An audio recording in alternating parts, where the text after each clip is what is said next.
Hello students, my name is Gargi, and if you are in class 9th or 10th, so today's topic is very important for you.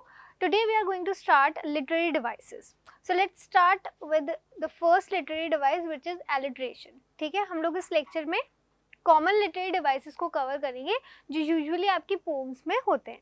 ठीक है, so first one is alliteration. Now what is alliteration? Alliteration is किसी भी एक line में if nearby sounds they start with the same initial consonant sound. Okay, अगर किसी भी एक लाइन में if nearby words they start with the same initial, उनका जो इनिशियल साउंड है वो सेम कॉन्सोनेंट साउंड हो. ओके, जैसे कि let's take an example. Fair is foul and foul is fair. See, fair is foul and foul is fair.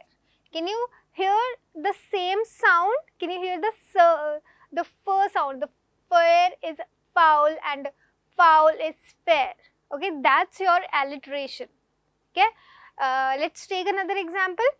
See, Peter Piper picked a peck of pickled peppers. The per sound, as you can hear the per sound in this line. Okay, so as you can see पास में words हैं, right, and their initial sound, the initial letter.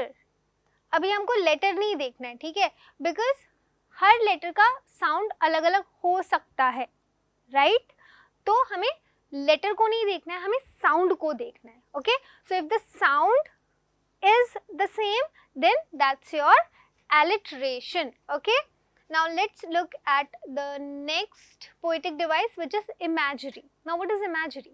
Imagery is let's say you read a text. Okay, आपने कोई भी poem या कोई भी text read किया, and while reading it you can imagine everything that you're reading in your head, like there is a visual description in your brain.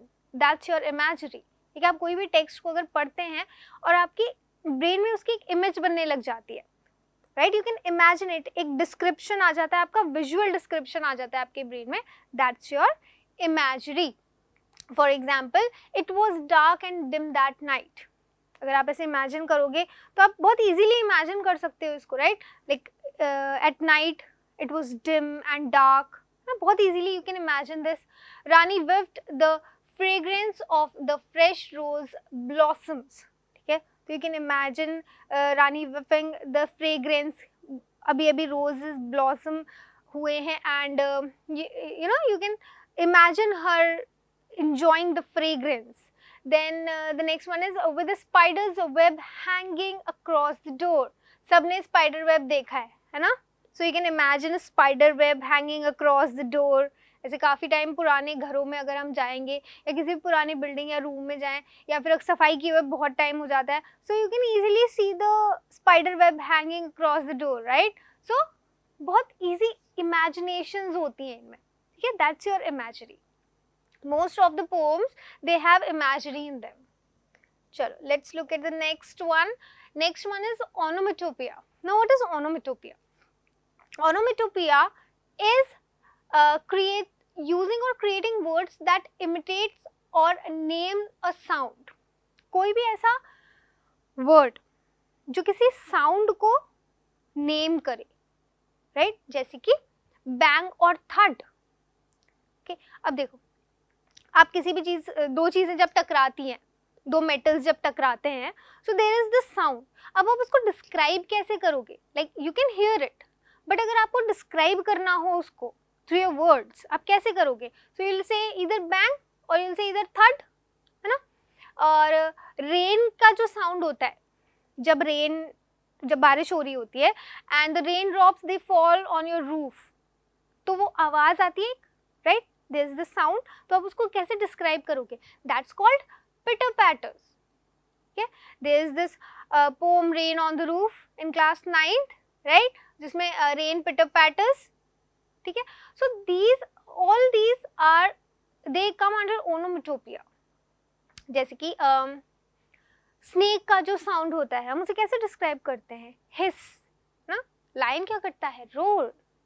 Cat meows, right? तो ये क्या है, ये वर्ड्स हैं जो कि किसी भी साउंड को डिस्क्राइब कर रहे हैं. Okay, that's your onomatopoeia. ठीक है, याद रखने की कोशिश करेंगे हम इन सबको. Next one is oxymoron. Now what is oxymoron? Oxymoron is when two contradictory words are used together and they have a completely different meaning. Like they have a deeper meaning. जो बिल्कुल दो अलग एकदम ऑपोजिट मीनिंग वाले words एक साथ use हो रहे हैं और एक अलग ही मीनिंग आ रहा है, एक बहुत डीपर मीनिंग आ रहा है. For example, parting is such sweet sorrow. Now see, sweet and sorrow. Sorrow is always ना, कभी किसी को दुख होता है तो अच्छा तो नहीं होता है. It's not nice for anybody. If someone is sad then उसको अच्छा तो फील नहीं हो रहा होगा. But calling it sweet here, that's oxymoron, right? Because sweet तो नहीं होता है ना sorrow किसी के लिए भी, कोई दुखी होके तो खुश नहीं होता है. बट यहाँ पे क्या बोल रहे हैं, parting मतलब किसी से अलग होना. इस such a sweet sorrow, वो भी क्या है, बहुत sweet है. that sorrow is very sweet. Okay, so that's your oxymoron. You have a poem in class 10th, A Tiger in the Zoo, where the oxymoron has been used, quiet rage. Now quiet and rage, they are completely opposite to each other, है ना. quiet मतलब शांत, rage मतलब ऐसे गुस्सा, बहुत ज़्यादा गुस्सा. But his rage is quiet, मतलब वो उसका गुस्सा भी शांत है. He cannot express his anger.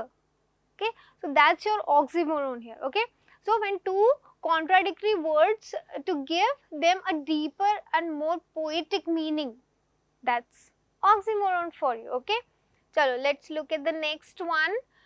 Now the next one is a personification. Now बहुत कॉमन है ये, ऑलमोस्ट सारी पोम्स में यूज होता है ना, कई जगह पे यूज होता है. What is personification?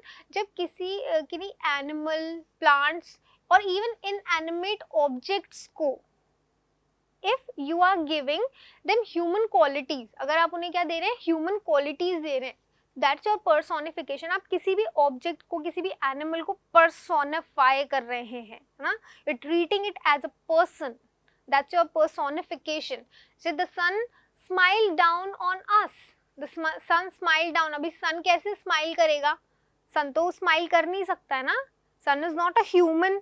बट यहाँ पे हमने बोला the sun smile down on us. अब इसका मतलब क्या हो गया? अगर सन स्माइल नहीं कर सकता है then what does it mean? It means it was a sunny, beautiful day.